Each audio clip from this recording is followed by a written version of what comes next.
ರಾಜು ಸೋಮನಹಳ್ಳಿಯ ಚಿನ್ನದ ಪದಕ ಪಡೆದ ಪದವೀಧರ ನವಯುವಕ.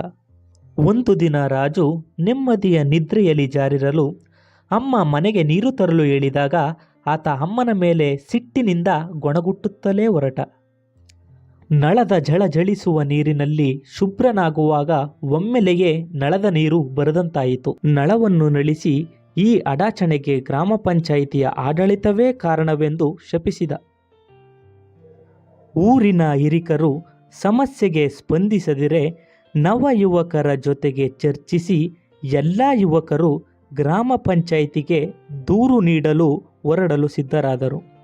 ಈ ಸಮಸ್ಯೆಯ ಬಗ್ಗೆ ಅರ್ಜಿ ಬರೆಯಲು ಅವಕಾಶಿಸಿದ ಸಂವಿಧಾನದ ಜೊತೆಗೆ ಹೊರಟು ನಿಂತರು.